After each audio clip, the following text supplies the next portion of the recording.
We'll get back to your music shortly, but first, did you know that prescription prices are different at different pharmacies? You could literally drive across the street and get a different price. That's crazy. But with GoodRx, you can instantly compare prices at every pharmacy in your neighborhood and save up to 80%. You're probably thinking there's a catch, right? Nope. It's 100% free and can save you money whether you have insurance or not. In fact, it can often beat your copay. Download the GoodRx app today and start saving. GoodRx is not insurance. Who are you texting? My therapist. You text with your therapist? Text, video chat, call. Yep. That sounds too easy. How did you find her? I just went to BetterHelp.com/save. She's a licensed therapist and it's all online. I connect when it's convenient for me and don't waste time driving anywhere. Plus, it's affordable. I wonder if I should try it. It's great to talk to someone in confidence. She's helped me sort out quite a few things. And right now you save 10% off the first month when you go through BetterHelp.com/save. BetterHelp.com/save. Got it. Welcome to the 321st episode of the Reading and Writing Podcast. I'm your host, Jeff Rutherford. Stay tuned for my interview with Mel Odom, author of many novels, including Warlord, The Macomb War, Book 3. Stay tuned for the interview.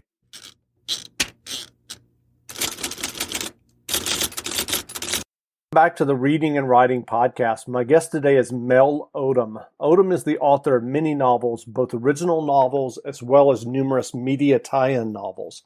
His latest novels are the Macomb War trilogy. Mel, welcome to the podcast. Well, thank you for having me.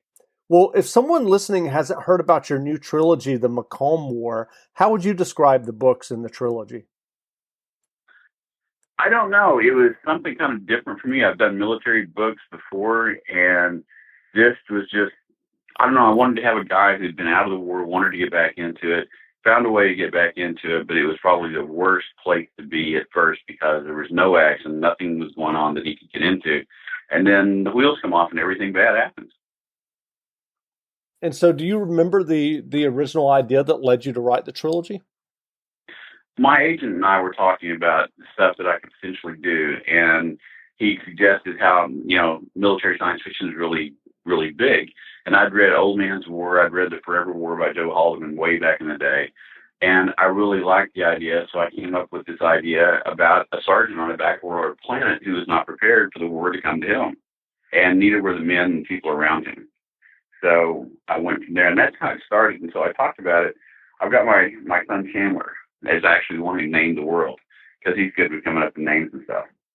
I mean, he and I spitball because he's really into RPGs and things, role-playing games. And so it just kind of extrapolated from there, just this idea of this guy who was in a bad place in a really bad war, and built from there. And so, as I mentioned earlier, you've written many media tie-in novels for a number of media properties, including Shadowrun, NCIS, Left Behind series, Hellgate, Android board game, Forgotten Realms, and Buffy the Vampire Slayer novels. Do you have any media tie-in novels scheduled for publication? Not right now. That has kind of gone away to a degree because, I don't really know why it's gone away, but it has. And there's actually a tie-in group that I'm a member of, and they'll see some stuff every so often. You get a trickle of it. But it's just not there the way it used to be. Movies are not what they used to be. So the tie-in books are not there for the movies the way they used to be, unless it's a really big name property. And do you think it's books across the board with those media tie-in, or is it just, you have been writing less of them?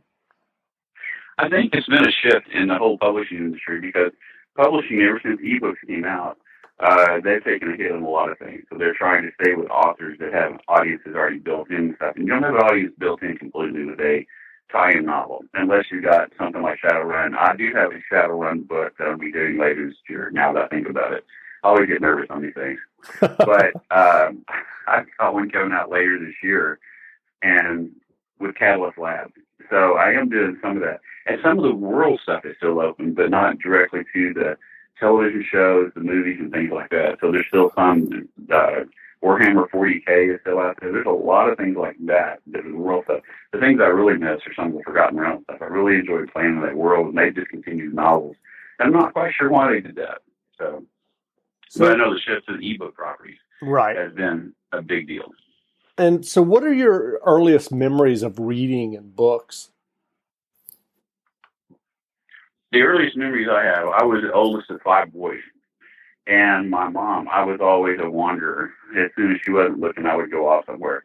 And this is when I was 5 and 6 years old. And as a parent now, raising kids, if I had raised a kid like me, I would have died because we were out in the middle of nowhere. Of course, back then there weren't as many bad things that could happen to you, but there were duck ponds and all kinds of things that kids get into, mischief.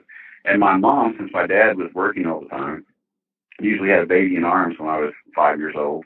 5 and 6 years old. She had one that was new. She still had one more to add later on, but at that time there were 3 of us that were small. And I would go off, and Mom found these books. There was this old series of books that she read to me, and they were flip books. It would be classic on one side and classic on the other. Robinson Crusoe, the Swiss Family Robinson. And she would sit and read those things to me in the afternoon. And as long as she was reading to me, I would stay right there. And so later, I bought some comic books because I really liked the comic books. My dad would give me a quarter, I could get 2 comic books and a piece of gum. You can't do that these days. But I would get that. And my mom would sit down and meticulously read these comic books to me, and I would point to the pictures and stuff. And when she was finished, I would read the comic book back to her. Of course, I couldn't read that much. I could pick out words here and there. But I remember the story. And that's the first time I really remember reading. And from that point on, I've always been ADHD. So when I was in 3rd grade, I had a teacher, Mrs. Knight, who I would get the work done and get bored. So I tended to socialize. I was more outgoing, I think, as a kid than I am now. But she would talk to me. She goes, "You need to do your work. It's done. You need to do it again. It's all right." And it was. And so she found a box of books at a garage sale. I don't even know if they had garage sales back then. But she brought in a box of Nancy Drew, Hardy Boys, and stuff like that. So when I got caught up in work, I get to read in class. And so that's what I did. Those are my earliest memories. And so what was your, how did you first start writing your own stories, and what was your path to publication like for your first novel? Well, when I was little, there wasn't much to do. My mom during the summers would take me to the library, and I could get 5 books at a time. And she wouldn't take me back for 2 weeks. Well, I'd check out the books on Monday, hadn't read by Wednesday, and be bored. And I figured some of those books had to have other stories about the characters because I really liked the characters. I grew up reading Robert Heinlein, Andre Norton, and Edgar Rice Burroughs. And so I thought, okay, there's got to be other adventures that these characters want. So I sat down over the summers and started writing some of them just for myself. I was incredibly wrong about many of those adventures, and some did have other adventures. But that was what got me started with just creating stuff for myself. And so I wrote my whole life. And I was just really afraid I would never get to be a writer. And in fact, I was 29 and I was married and had 3 kids by that time. And I thought, I've got to give this up. It's taking up too much of my time to do this. So at 29, I put myself out there and I thought, if I haven't sold anything by the end of this time, I'm going to quit. I'm just going to cut it off. It's an addiction. I just stop. And I got an opportunity to write a book for the Executioner series with Harlequin, Go Legal. They're Go Legal in print. And I sent in a book. In part of the book, and they rejected it and told me to try others because they saw some promise in me. So I was like, okay. And I sent in another one. I sent in 4 outlines. They rejected those, and they said, well, this is close. It's not what we want. And I said, I've read those books. I know what they are. So I picked the best one of the 4 outlines I thought I had, sat down and wrote 116 pages of it, and sent it in the day before I turned 30. And that was in December. So they got hold of me in January, bought the first one, and told me that, or got hold of me in October and said if I could finish it, they would buy it. So I sent it in the day before my birthday. And Froze got hold of me in January and told me we're going to buy the book, and if you want to write others, let's see some outlines. And that first year I sold 11 novels. So I went from not being able to sell anything to wondering how I was going to catch up. But I have. So were those all Executioner novels that you sold, those 11 novels? The 6 of them were Executioner novels. 5 of them were a series called Time Police. So it was for a company called Lynx Books. They came into business overnight and went out the same way. So I ended up writing those books, and 2 of them did not ever come out. So because they went out of money before they could publish them. So was that a situation in terms of where you said that you were submitting for synopsis or outlines and they were rejecting them, and then you sat down and wrote one of them? Is that kind of just kind of the experience sometimes of someone reading an outline and not really liking it, but the proof is in the pudding, so to speak? Is that how you felt like it happened? I don't know. I don't know if it was, part of it's serendipitous because they needed writers at that time. They couldn't find writers who could do that kind of material. So I think it was a combination of the fact that I don't know that I write really good outlines. Occasionally I do, but most of the time I feel like I don't. When it comes to outlines, I feel like a battery in the MLB. 1 out of 4, 2 out of 4, I'm doing great. So outlines are just not it. I'd rather tell the story. So they needed writers. I had an outline that was mostly there, and they bought it because they rejected outlines over the years after that too. Because that's any writer's going to go through that. Sure. And so what kind of stories were you writing or working on? You said, in your 20s before you sold that, you said as you turned 30, what were some of those early novels or stories that didn't end up getting published? I grew up reading Robert B. Parker Spencer novels. I grew up reading Raymond Chandler. I grew up reading all the old pulp detective novels and everything. All I've ever wanted to write were private eye novels. Did you know you could shop around for prescription prices? With GoodRx, you can find free coupons at over 70,000 pharmacies and save up to 80%. It's that easy. But don't just take my word for it. Dr. Adam says, I've been telling all my patients about GoodRx. Jacqueline says, my medication was $65 without insurance, but I paid $25. Aubriana says, you don't have to pay full price to live your best life. Couldn't have said it better myself. GoodRx is 100% free. Download the GoodRx app today and start saving. GoodRx is not insurance. And the one kind of novel I've never written? Private eye novel. Yeah. I got close. I can bring elements in because the Android thing that I did for the company there really turned out to be a police investigator operated kind of like a private eye because the world that they created was very much like the old noir kind of stuff. So I felt at home there, but at the same time I was writing about an android, so it was kind of like different. But it was hard-boiled Isaac Asimov, I guess, was a good way to put that. Great. Well, but that was always my first love, was just the private eye novel. Gotcha. So we were talking about outlines and synopsises earlier, and we also talked about the media tie-in novels.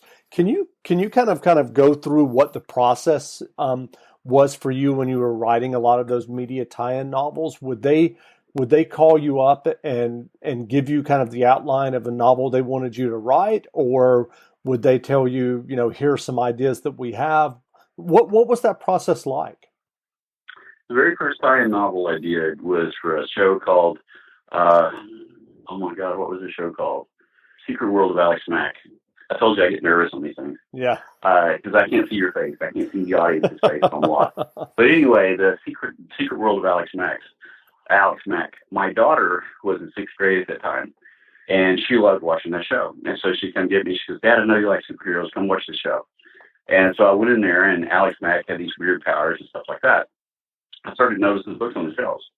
And during that summer before that, I had some friends of mine were writing juvenile novels. And they got hold of me and they said, no, we've got this 12-book series. We don't have time to write all of them. Can you write 3? And I said, well, I've never written YA. And so Yana told me, no, you can do this. And so I sat down and did 3 of them really quick over the summer. And they told me, and I told them, I said, I'd really like to write for Alex Mack. They said, oh, we know the editor there. So they reached out to her and gave me an introduction. And I sent Lisa Clancy an outline. And Lisa bought it and goes, okay, let's do this. And so I wrote that novel. And then after that, she invited me into the Sabrina the Teenage Witch books, and she invited me into the Buffy the Vampire Slayer books. So that was how I got into tie-in stuff. And then every so often I would get tapped for the Blade book. Came out of nowhere. My agent called me one day and he goes, would you be interested in doing this? I grew up on reading comic books. That's what I loved. I said, of course I can do that. And so I did. And XXX came after that with Vin Diesel. And there were just other stuff that just kind of, I got known for a little while as a tie-in writer guy because I was fast. I could take the script and turn it into a really good book because I added depth and dimension to the characters in it that, they do really well when they're in the hands of an actor. But just to read a 90 to 120 page script, there's not a whole lot there sometimes. So I added in extra stuff and people liked what I did. Gotcha. So if I'm not mistaken, you've been self-publishing some Western stories and novels or novellas. How's that working out for you? Well, I teach at the University of Oklahoma, and I wanted to teach the kids, because ebooks were blowing up at that time. This was back in 2010, 2011, something like that. And I felt like it was, I talked to other writers, and there were other writers who, oh no, it's just a flash. It's never going to mean anything. It's never going to do anything. And I was like, you guys are wrong. These are the new pulps. This is, people are buying these things. They're cheap. They're exactly what they want. They're not trying to be New York Times bestsellers. Reading is something that readers get into it and they read it. I've gotten frustrated myself. I thought it was because I was getting old. I couldn't remember everything I read, but I couldn't, and I still can't. And I realized the whole thing is I just want to be there reading something that's interesting to me. That's why I can reread some of the novels I know I've read. But anyway, it blew up, so I taught myself so I could teach my students at the University of Oklahoma. And as it went on, the first couple of books I did and just put out there started making money. And I was like, okay, there's money to be made here. And I continued from that. And since then, there's been small press publishers coming up. And I'm currently with an outfit called Wolfpack. And the guy who runs Wolfpack, Mike Bray, is just absolutely phenomenal. He's a sales guy, but not a book guy. So he knows what he wants. He knows the kind of product he wants. And he positions the marketing and everything else. And we're doing really well with that. There's a lot of books that have hit all kinds of lists that he's published. But it really started out as me trying to figure out a way to teach my students at OU, because I want to teach them as much as I can. Great. So, as you mentioned, you're teaching, and also, as we've discussed, I mean, you're a very prolific, successful writer. What is the writing process like for you? Do you outline extensively when you're sitting down to work on a book, or do you write more organically? What's that like for you? I outline. I have to, because I raised 5 kids myself. I coached Little League for years for basketball, baseball, and football. And so I did all that. So in order to know where I was every day, I had to make an outline. Plus, you have to do a lot of outlines anyway for the publishers. This is the book I want to do. This is what it's going to be like. This is going to be about. And I've gotten to where I do more and more longer outlines, and it's for me. And there's a book by James Scott Bell that is super structured. Absolutely the best book I've ever seen to really explain what an outline should look like. So I started using that to teach the kids. But yeah, I still every so often I'll have an idea. There was a book I did called The Pecos Undertaker, which has recently got republished by Wolfpack. And that Western novel, I had an idea of this kid standing in a grave, digging a grave for somebody with his mentor, when a bad guy rides up and shoots his mentor. And I didn't know for sure what would happen after that. So I kind of made it up every day as I went along from there. And I had a great time. And the times I would sit down and outline, but just starting out, had no clue. And I like to do that every now and then, but it's scary too, because you don't know where you're going to end up. So I outline a lot. And so when you're writing, if you're having a day where the writing isn't going well for you, do you have any tips or tricks that you've kind of developed over the years to keep things moving? I garden like crazy because I'm still getting my garden in this year. I used to go to the bookstores when I get, just stuck and felt like I couldn't do my job. I would go to the bookstore, look around and go, well, all these other people are doing this job. And I go home and I'd be able to write. But it's because of the exposure, I think, to images, reading the backs of the books, and just getting a lot of stuff in there. And I found out by the time I would go somewhere and come back, I'd killed at least an hour and a half a day. I can go out in the garden and spend 10 or 15 minutes weeding, putting something in, watering, pruning back tomato plants or whatever I do. And it's like a 15, 20-minute trip. And by the time I work with my hands and actually get my mind off of what I'm doing, sometimes a whole book will just drop into my head. And it's just right there. So the thing is to not think about it all the time, because your subconscious keeps you breathing at night and everything else. It's also the thing I think that creates stories. And so by the time you're sleeping, it's still working. So if you give your hand something else to do, your mind is free to work. One of the best things I used to do, wash dishes by hand. So I'd go in there and watch, because kids around the house, always dishes. And so I used to stand there and wash dishes. By the time I got done, number one, I knew I never wanted to be a dishwasher the rest of my life. But number two, I usually had a book idea together. That's great. So what advice would you offer for listeners who are writing their own stories and novels? Man, write whatever appeals to you, because you have got to have a passion for whatever it is you're writing. You can't just sit down and expect it to be there. You got to love it. There's going to be days you hate it too, but you got to love it enough to get over the hating that part. But sit down and write what you want to, because I promise there are readers out there who want to read what you have to write, because New York does not service all the interests that we have these days. That's why there's so many television shows. We've got over 500 scripted television shows now, which I think is just, I can't keep up. It's just way too many for me to even try. But a lot of people, there's always a niche audience for anything that you do. Television has found it, and ebook guys have done it too. And what books have you read recently that you really enjoyed? I just read Scott Carson, who's a pseudonym for Michael Corita, and I really enjoyed it as a horror novel, which he's kind of touched on elements of it before in some of his own work, but writing under the pseudonym, which is going to be a release for him to write his horror stuff in. I was really impressed with it. I read it over the period of 2 nights, and I was genuinely creeped out a lot. So that one's been really impressive. I've gone back since we're out of school right now, and plus the pandemic has shut everything down.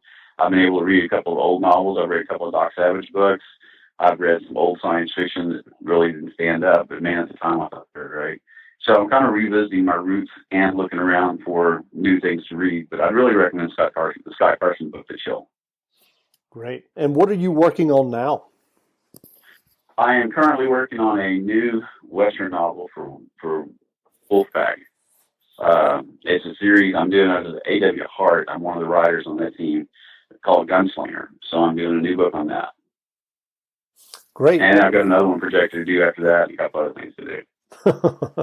And where can people find you online if they'd like to learn more about you and your books? MelOdomBooks.com. Great. Well, again, we've been speaking with Mel Odom, author of the Macomb War trilogy, as well as many other novels. The books are available now, so go buy them. And Mel, thanks for doing this interview. Oh, you're very welcome. It's been a pleasure. Great. Thanks, Mel. I really appreciate it.